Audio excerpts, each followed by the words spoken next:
Video class 7 science subject unit number 1 structure of living organism के लिए बनाई जा रही है, जिसमें हम जानदारों की साख्त के बारे में पढ़ेंगे कि जानदार किस तरह नज़र आते हैं। क्योंकि हमारे इर्द गिर्द जो पौधे हैं वो भी जानदार हैं, तो इस चैप्टर का आगाज़ स्ट्रक्चर ऑफ फ्लावरिंग प्लांट से करते हैं कि ये भी जानदार हैं। इनके बारे में हम देखते हैं कि किस तरह इनकी बनावट वजूद में आती है। अगर आप यहाँ देखें कि हमारे पास जो हैं पार्ट्स ऑफ फ्लावर जो हैं वो दो तरह के होते हैं। हम इन्हें दो तरह के हिस्सों में तकसीम कर सकते हैं। पहला है वेजिटेटिव पार्ट और दूसरा रिप्रोडक्टिव पार्ट। वेजिटेटिव पार्ट में स्टेम, रूट एंड लीव शामिल हैं। ये वो हिस्से होते हैं जो बढ़ते हैं। इसमें से रूट जो है वो ज़मीन के नीचे बढ़ती है और स्टेम और लीव जो है ज़मीन के ऊपर की जानिब उगते हैं या बढ़ते हैं। इन्हें हम वेजिटेटिव पार्ट कहते हैं। तो पहले हम वेजिटेटिव पार्ट के बारे में पढ़ लेते हैं, फिर हम आगे रिप्रोडक्टिव पार्ट के बारे में चलेंगे। पहला है वेजिटेटिव पार्ट। इसमें सबसे पहले मौजूद है आपके पास स्टेम। स्टेम क्या होता है? आपके पास तने को हम स्टेम बोलते हैं। तो ये तना जो है हमारे पौधे का सबसे अहम हिस्सा होता है, जो अमूमन पूरे पौधे का वज़न उठाए हुए होता है। पूरे पौधे का वज़न उठाए हुए होता है। अब होता क्या है कि जो हमारा तना है वो अमूमन ज़मीन से ऊपर की जानिब बढ़ता है,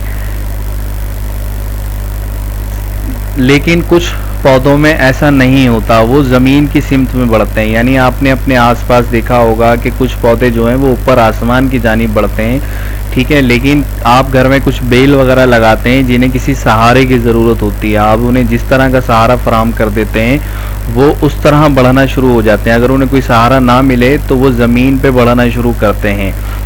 तो इस तरह वो भी उन पौधों का भी तना मौजूद होता है। तो यहाँ हमने एक बात सीखी कि स्टेम जो होता है, तना जो होता है, वो दो सूरतों में होता है। एक सख्त तना होता है जो हमें ज़मीन से ऊपर अक्सर पौधों में नज़र आता है, और कुछ पौधों में ये हमें ज़मीन पर फैला हुआ नज़र आता है।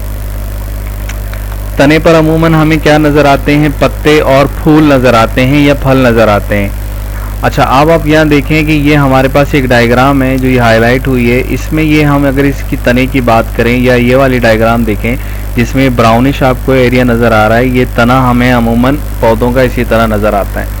ये कितने हिस्सों पर मुश्तमिल होता है? इसमें हमें बर्ड्स नज़र आती हैं, नई कलियाँ वगैरह या कोंपल जिसको हम कहते हैं, ठीक है। नोड एक ख़ास किस्म का उभार होता है जो तने पर उस वक्त ज़ाहिर होता है जब वहाँ से कोई नया फूल या पत्ता निकलता है। इसी तरह ये नोड और दूसरे नोड के दरमियानी फासले को हम क्या कहते हैं? इंटर नोड कहते हैं। क्या कहते हैं? इंटर नोड कहते हैं। इसी तरह तने पर हमें एक पार्ट नज़र आता है ऑक्सिलरी बर्ड। ऑक्सिलरी बर्ड कहते हैं बगली कली को। बगली कली से मुराद जो पत्ते के बराबर से निकले, यानी किसी भी चीज़ के बराबर से निकले उसे हम क्या कहेंगे? ऑक्सिलरी बर्ड कहेंगे, ठीक है। तो इसी तरह और पत्ता जो खुद किसी तारुफ का मोहताज नहीं है, आप जानते हैं, ये भी कहाँ मौजूद होता है? तने पर। तो हम बात कर रहे थे तने की, तो तने के बारे में मैं एक बार फिर रिपीट कर दूं कि तने में हमें कुछ पार्ट्स नज़र आते हैं पौधे के, जिसमें सबसे पहले तो होता है हमारे पास बड। बड जो होता है ये वो हिस्सा होता है जहाँ से नए पत्ते निकलना शुरू होते हैं, और नोड एक ख़ास किस्म का उभार होता है, ये भी हमें तने पे नज़र आता है, और यहाँ से भी नए पत्ते निकलने का आगाज़ होता है। दो नोड के दरमियानी फासले को हम क्या कहेंगे? इंटर नोड कहते हैं। अच्छा, इसी तरह हमें तने पर एक ऑक्सिलरी बर्ड भी नज़र आता है, जहाँ से छोटी हमारे पास कली या पत्ता जहाँ से फूटता है उसको भी हम क्या कहते हैं? ऑक्सिलरी बर्ड कहते हैं। तो तने के बारे में बात की जाए अगर मुख्तसर अंदाज में, तो तना हमारे पौधे के लिए पत्तों के उगने का काम सर अंजाम देता है, पौधे को ऊपर की जानिब बढ़ने में काम सर अंजाम देता है, और तना जो है वो पौधे के लिए खुराक का भी बंदोबस्त रखता है। ये अपने अंदर खुराक को भी स्टोर रखता है और बवक्त ज़रूरत पौधे के मुख्तलिफ हिस्सों तक इसे पहुंचा देता है। तो जो हमारा तना है ये पौधे के लिए बहुत अहम किरदार अदा करता है। उम्मीद है आपकी समझ में आया होगा। नंबर 2 पर हम बात करेंगे रूट की। اب ہم ویجیٹیٹو پارٹ میں دوسرے پارٹ کی بات کریں گے، روٹ کی. روٹ کی آپ کے پاس یہ 3 اقسام ہوتی ہیں. آپ کے پاس نمبر 1 ٹیپ روٹ، جس کی مثال آپ کے پاس کیروٹ ہے یعنی گاجر وغیرہ ہے. یہ کس طرح کی ہمیں نظر آتی ہیں آپ اس ڈائیگرام میں دیکھ سکتے ہیں کہ یہ خود ایک روٹ جو ہے ایک بڑے حصے میں نیچے کی جانب بڑھتی ہے اور اس کے اوپر چھوٹے چھوٹے ہمیں بال نظر آتے ہیں. اسی طرح دوسری ہم بات کریں گے ایڈوینٹیشیس روٹ کی. ایڈوینٹیشیس روٹ جو ہوتی ہیں اس کی مثال جو ہے وہ اونین، پیاز وغیرہ ہے. پیاز وغیرہ کو بھی اگر آپ زمین سے نکالیں تو اس کے نیچے بھی چھوٹی چھوٹی آپ کو جڑیں محسوس ہوتی ہیں اگر آپ نے تازی پیاز زمین سے توڑی ہو. تو یہ روٹ بھی زیادہ زمین کی گہرائی میں نہیں جاتی، یہ بھی اوپر موجود رہتی ہیں. نمبر 3 ہے آپ کے پاس فائبرس روٹ. فائبرس روٹ کیا ہوتی ہیں؟ اس کی سب سے اچھی مثال ہے گراس. گراس میں آپ اس طرح کی، یہ ڈائیگرام میں جو ہے اس طرح کی آپ کیا دیکھ سکتے ہیں؟ روٹس دیکھ سکتے ہیں.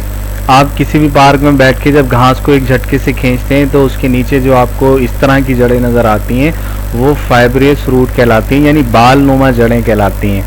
اچھا، فنکشن آف روٹس کی بات کی جائے تو فنکشن آف روٹ کیا ہوتا ہے؟ اس کے 2 فنکشن بڑے اہم ہوتے ہیں. پہلا تو یہ کہ یہ پودے کو گرپ دے کر رکھتا ہے. کیا رکھتا ہے؟ گرپ دے کر رکھتا ہے کہ پودے کو گرنے نہیں دیتا ہے، یہ زمین پہ اس کو سیدھا رہنے میں مدد دیتا ہے. دوسرا اس کا فنکشن ہوتا ہے پودے کے لیے خوراک کو بنانا یا خوراک کے لیے پانی کو جذب کرنا. تو روٹ کے 2 بڑے فنکشنز ہوتے ہیں جو پودے کے لیے انتہائی اہم ہے. پہلا یہ کہ یہ اسے زمین میں سیدھا رہنے میں مدد فراہم کرتا ہے. دوسرا یہ ہے کہ یہ زمین سے اس کے لیے پانی یا معدنیات وغیرہ جذب کرتا ہے. اسی طرح ویجیٹیٹو پارٹ کا تیسرا حصہ ہے ہمارے پاس لیف، جو ہم نے یہاں دیکھا تھا کہ ہمارے پاس ویجیٹیٹو پارٹ میں 3 حصے ہوتے ہیں. اسٹیم روٹ کے بارے میں ہم دیکھ چکے ہیں. اب ہم بات کر رہے ہیں لیوز کی.